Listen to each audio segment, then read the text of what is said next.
Go to hell. Noticing an opening, Kirrin immediately seized the opportunity and fiercely swung his sword down. At that moment, a silver needle suddenly appeared, flew past the crowd, and struck Kirrin's sword. Clang. With a clang, Kirrin's long sword shattered. What? Who the hell did that? Kirrin quickly retreated and had his guard up. The fact that someone could use the needles as a weapon and break his sword demonstrated the profound internal energy of the assailant. To bully the weak with strength is one thing, but resorting to sneak attacks as well? Are all the people from Boulder Thorn so despicable? A cold voice came from behind. Everyone turned around and saw a handsome man slowly walking out of the shadows. He then stood tall under a street lamp. It was none other than Dustin, who had just arrived. Sir Lincoln, that's the guy. That's Dustin. He's the one who murdered Tatum's nephew. Seeing the newcomer, Luther immediately roared, "Kill him! Kill him quickly! We must avenge Tatum." Brody and Oliver stood up, their aura intimidating. Ever since their father was crippled, the status of their lineage has plummeted. Naturally, they harbored a deep hatred toward Dustin, the one responsible for everything. "Young man, so you're the one who killed my two beloved disciples?" Clement narrowed his eyes, his face filled with hostility. "I killed Joshua, but not Tatum. I only crippled him," Dustin said calmly. "Nonsense. You killed Tatum," Brody shouted angrily. "That's right. We saw through you a long time ago. You took advantage of Tatum's severe injuries and launched a sneak attack. How despicable and shameless."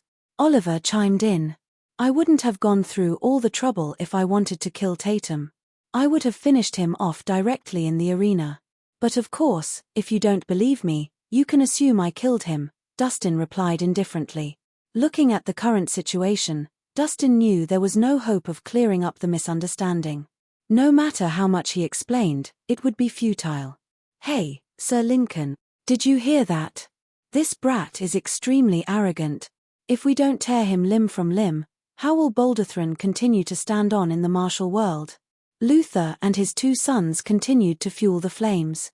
"Young man, according to the rules of the martial world, a life for a life. If you offer your neck for the kill, I can give you a quick death," Clement declared. "Go ahead if you want to fight." "Stop talking so much nonsense," Dustin replied rudely. "Not bad, kid. You're surely arrogant." Clement's face darkened.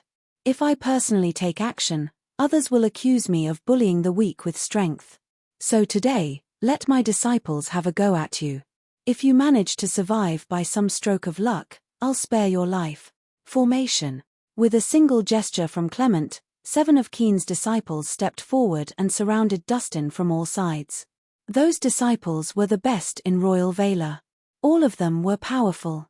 Among the 7, 3 had already reached divinity, while the other 4 were high-level martial artists. Royal Valor was truly showcasing its expert. "Dustin, I'll help you." Maximus quickly realized that something was amiss. "No." Dustin raised his hand and rejected Maximus' offer. "I want to see how formidable Royal Valor, one of the 8 sects of Boulderthorn, truly is. Today, I'll make you admit defeat willingly." The star-shifting technique. "Transform," Kirrin shouted, and suddenly, the 7 disciples changed their positions. They trapped Dustin in a peculiar formation. The Big Dipper array? "Ha! This brat is doomed." Luther's face couldn't help but light up with joy when he saw the scene before him. The Big Dipper array was a well-known formation in martial arts. In the formation, each of the 7 participants took the positions of Dub, Merak, Fkida, Megraz, Aliath, Mizza, and Alkaid. With this, they would trap their enemy. The 7 individuals would continuously move in an unending cycle as the formation changed. Once the formation took shape, no one could break it. Attack. Kirrin attacked from the front with 3 people, while the other 3 attacked from behind.